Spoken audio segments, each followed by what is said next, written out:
안녕하세요. 오늘도 사연살롱을 찾아주셔서 감사합니다.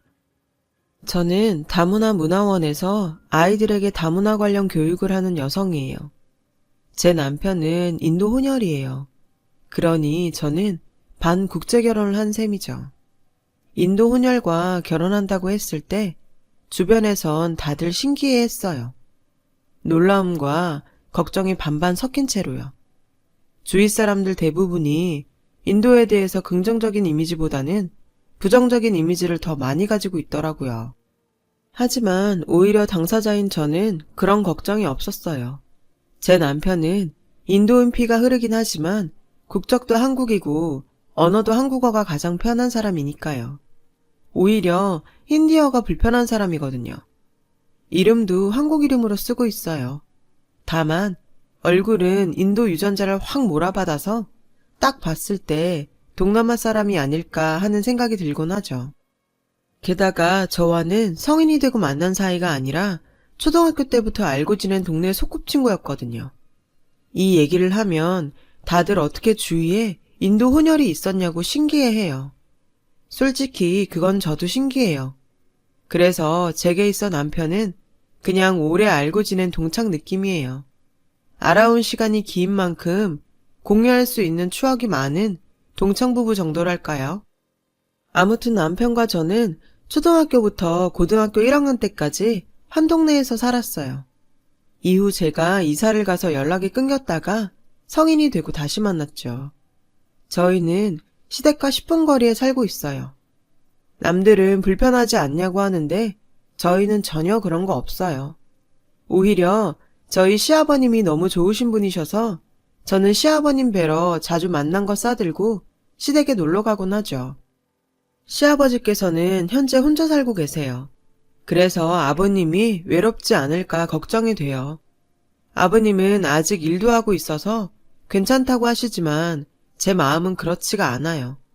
시어머니라도 살아계셨더라면 부부가 서로를 의지하고 사실 수 있겠지만 혼자 저러고 계시다가 밤사이 무슨 일이라도 생기면 어쩌나 늘 조마조마하거든요. 특히나 저희 시아버님은 저를 엄청 예뻐하세요. 모르긴 해도 며느리 사랑은 시아버지라는 말은 우리 아버님을 보고 하는 말이 아닐까 싶을 정도로 저를 아껴주시죠. 아직도 저를 우리 주희공주님이라고 초등학생 때처럼 다정하게 부르신다니까요. 그러니 저 역시 아버님을 더 챙겨드리고 싶은 마음이 간절한 거고요. 그런 저희 아버님 인생은 한마디로 가시밭 인생이었어요. 한평생을 샐러리맨으로 사시면서 홀로 제 남편을 키우셨죠. 당신 인생을 온통 자식한테 바친 거나 다름없어요. 생각해보면 우리 아버님 인생이 참 드라마틱한 것 같아요. 아버님뿐만 아니라 아버님과 어머님의 만남부터 시작해 제 남편의 일생까지 어느 하나 평범한 게 없어요. 제가 남편을 처음 만난 건 초등학교 1학년 때였어요. 다들 긴장 반 설렘 반으로 교실에 들어갔더랬죠. 그런 저희 반 분위기를 확 바꿔버린 아이가 바로 제 남편이에요. 보통 아이들이 교실에 앉아있을 때 뒷문으로 한 명씩 들어올 때마다 돌아보잖아요. 그날이 딱 그랬어요. 한 아이가 뒷문을 열고 들어오자 조용하던 교실이 난리가 났어요. 진한 피부색에 누가 봐도 외국인이 분명한 아이가 교실로 들어오자 교실 안이 웅성거리기 시작했어요.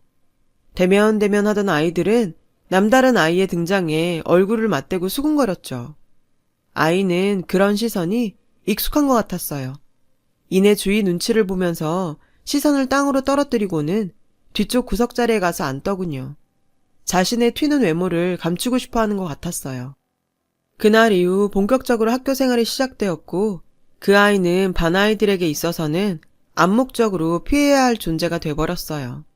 외모만 그럴 뿐 멀쩡히 한국말도 잘하는 아이였는데도요. 반 아이들은 그저 생김새가 우리와 다르다는 이유로 그 아이를 피했고 더 나아가서는 아이를 놀리고 따돌리기까지 했어요. 심지어 책상에 깜둥이, 너네 나라로 돌아가 라고 써놓는 남자애도 있었고 여자애들은 그 아이와 짝이 되면 울기도 했고요. 선생님은 난감해 하시면서 결국 짝을 바꿔주시곤 했죠.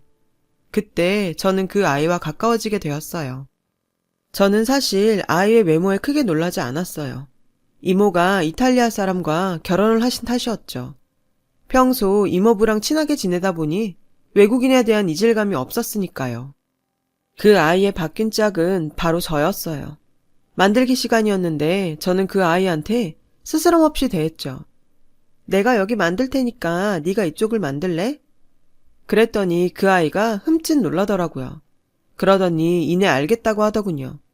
그날 우리는 수업 시간 안에 작품을 끝내지 못했고 선생님은 각자 집에서 완성해오라고 하셨어요. 저는 친구에게 우리 집에 가서 완성하지 않겠냐고 물었고 친구는 큰 눈을 더 크게 뜨면서 그래도 되냐고 물었죠.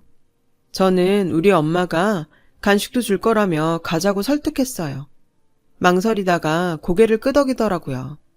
그렇게 우리는 학교가 끝나자 함께 우리 집으로 갔어요. 엄마는 그 친구를 맞아주셨고 그날 우리는 간식을 먹으며 만들기를 마칠 수 있었어요. 친구가 집에 가려고 할 때 엄마는 다음에 또 놀러와서 저랑 숙제도 하고 놀다 가라고 하셨어요. 그런데 그 순간 친구가 울음을 터뜨리지 뭐예요. 엄마도 저도 무척 당황스럽더라고요. 그 아이는 울면서 감사합니다 라고 말했고 엄마는 그제야 친구가 운 이유를 아신 것 같았어요.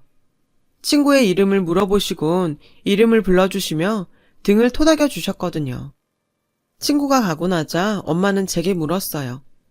반 애들이 민현이 괴롭히지. 제가 그렇다고 하자 엄마는 우리 친하게 지내고 놀아주자.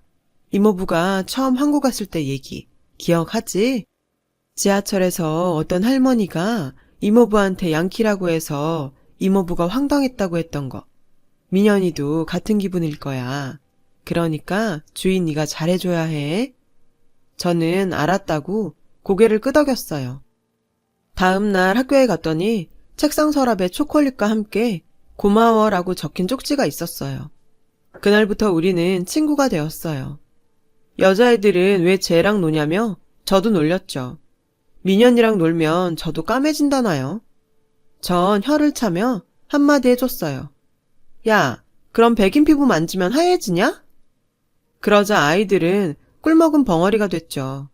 저는 한심하다는 듯 한숨을 쉬었어요. 그 일로 아이들은 저까지 피해 다니기 시작했지만 저는 상관없었어요. 어쨌든 민현이는 제 친구니까요. 민현이는 자기 때문에 저까지 피해를 본다고 미안해했어요. 저는 그럴 필요 없다고 했죠. 그랬더니 시간이 지나자 민현이도 더 이상은 그런 말을 하지 않았어요. 그렇게 친하게 지내던 어느 날 민현이가 자기 집에서 놀지 않겠냐고 묻더군요. 오늘 우리 아빠 회사 쉬는 날이라서 아빠가 맛있는 거 해주실 수 있대. 너 데리고 오라고 하셨어. 저는 알겠다고 했지만 속으로 왜 엄마가 아닌 아빠가 간식을 해주나 의아했어요. 민현이의 집은 방 2개짜리 작은 빌라에 살고 있었어요. 민현이 아빠는 저를 보자 반갑게 맞아주셨어요. 그 순간 저는 좀 놀랐어요. 글쎄 민현이 아빠가 한국인이더라고요. 그제야 민현이 엄마가 외국인이란 걸 알게 되었죠. 그런데 민현이 엄마는 어디에도 보이지 않더라고요. 혹시 방에 계신가 해서 두리번거렸는데 방에도 안 계시더라고요. 드디어 민현이 아빠가 간식을 만들어 오셨어요. 솜씨가 정말 좋으셨어요. 아저씨는 씩 웃으시며 그러셨죠. 내가 민현이 밥 해먹이고 살다 보니 이렇게 됐어. 밥을 아저씨가 한다는 얘기에 더욱 민현이 엄마가 궁금해졌어요. 엄마는 어디 계신지 묻고 싶은 마음이 굴뚝 같았지만 왠지 예의가 아닌 것 같아서 꾹 참았죠. 그날 아저씨는 제 손까지 꼭 잡아주시며 민현이랑 친구해줘서 정말 고마워. 주희라고 했지? 앞으로 자주 놀러와. 아저씨가 더 맛있는 거 많이 해줄게. 라고 하셨어요. 우리는 초등학교 내내 절친이었어요. 1학년 이후로 반이 갈라져도 늘 함께 놀았죠. 왜냐면 반이 바뀌고 학년이 올라가도 민현이가 받는 시선들과 대접은 크게 달라지지 않았거든요. 달라진 게 있다면 철없이 놀리는 아이들의 수가 학년이 올라감에 따라 조금씩 적어졌다는 정도였죠. 우리가 친하게 지내다 보니 자연스레 부모님끼리도 친해지셨어요. 그리고 초등학교 6학년 때쯤에 민현이 엄마에 대해서 처음으로 듣게 되었어요. 저희 아빠가 민현이 아빠와 술 한잔하고 오셨던 날이 있는데 그때 얘기를 엄마에게 하셨거든요. 민현이 엄마는 인도인이라고 했어요. 아저씨가 젊었을 때 인도 쪽 회사에 파견 근무를 나갔었는데 그때 만났고 사랑에 빠지셨다고요. 인도 여자는 대부분 중매 결혼을 하기 때문에 집안에 반대가 심했대요. 결국 민현이 엄마가 짐을 싸들고 나왔고 그렇게 두 분이 같이 한국으로 왔다고 하더라고요. 영화 같은 러브스토리죠. 한국에 와서 산지 3년쯤 됐을 때 민현이를 갖게 되셨대요. 출산하고 3달? 민현이 100일도 안 됐을 때였어요. 갑자기 민현이 엄마는 사라진 거예요. 편지에는 고향이 그립고 부모님이 그립다는 말만 적혀 있었다더군요. 혹시 몰라서 제 연락처랑 주소를 적어 아내 집 우체통에 꽂아놓고 왔는데 한 번도 연락이 없었어요. 그래도 그 친구 양반이더라. 자식이랑 남편 버리고 간 아내를 이해한대. 글쎄, 아무리 사랑이 있어도 자기 고향만 하겠냐면서 짐 싸들고 저 따라온다고 할 때부터 걱정하고 있었다나?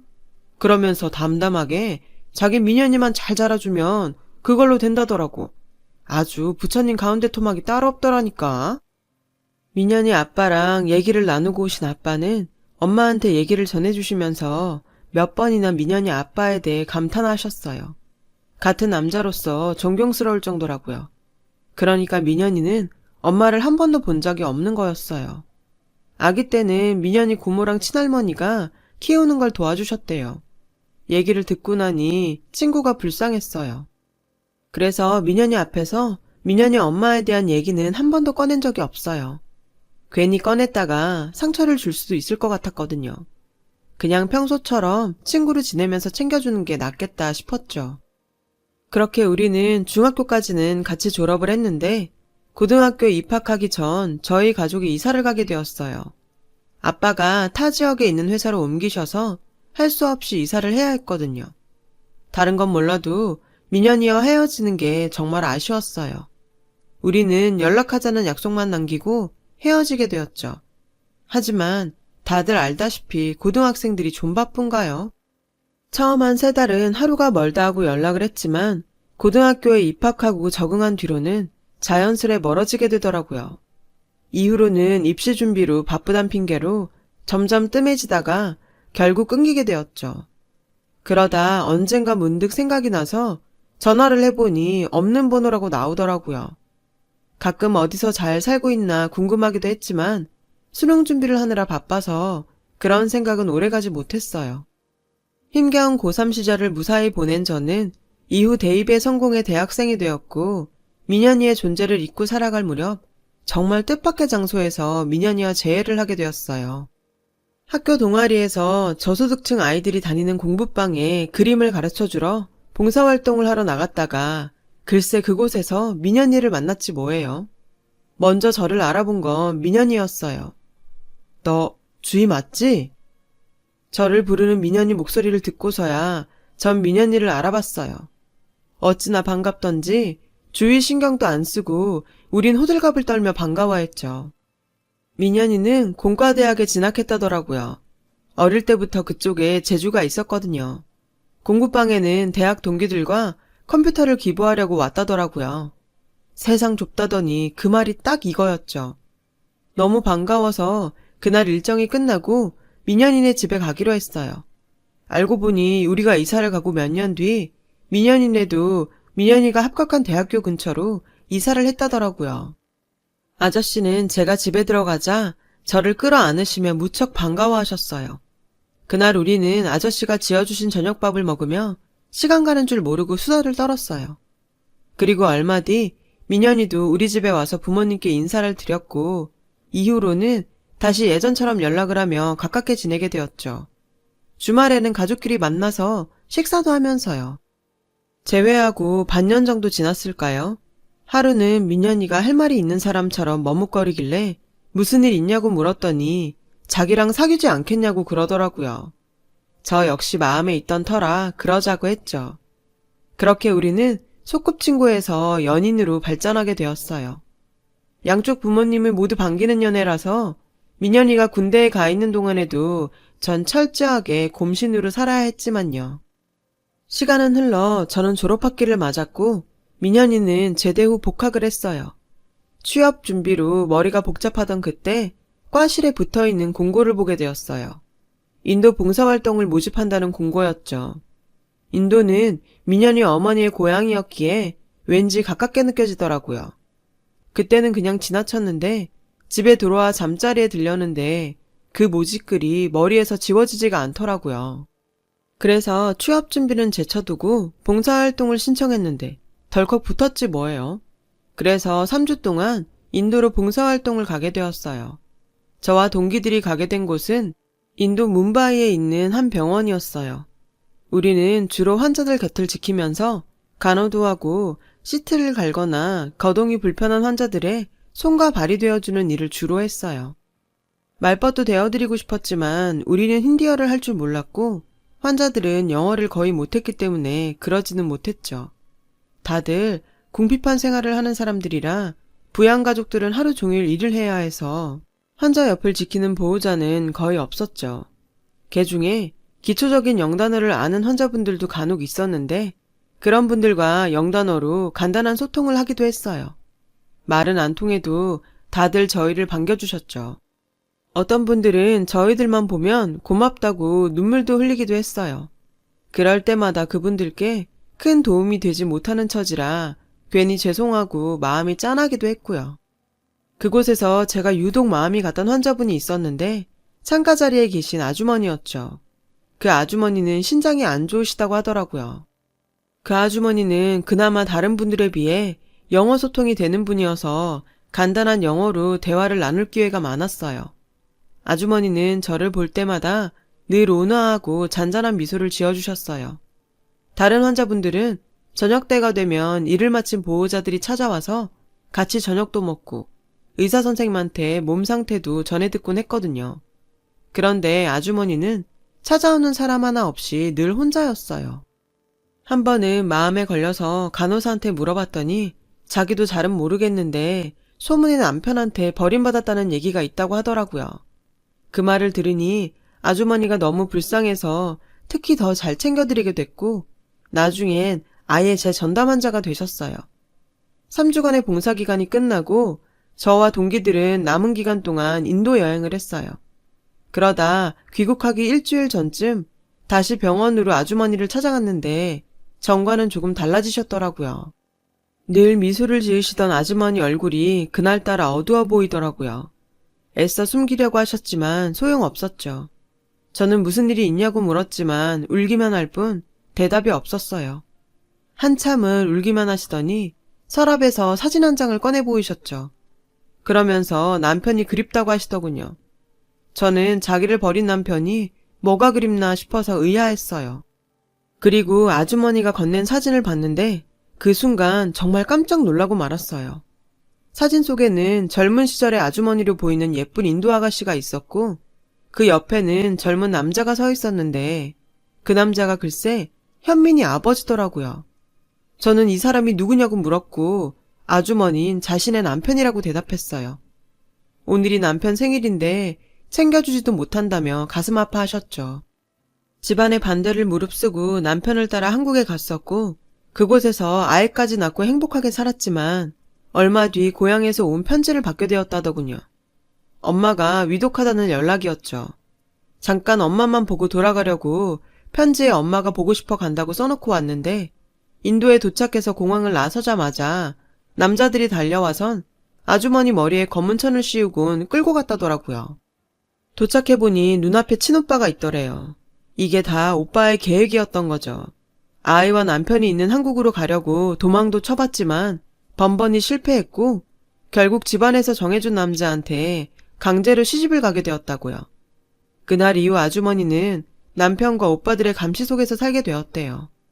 아주머니가 신장이 안 좋아서 임신이 안 되자 남편은 다른 여자를 집에 들였고 결국 두 번째 남편한테 버림을 받은 채 혼자 병원에서 늙어가는 신세가 된 거죠.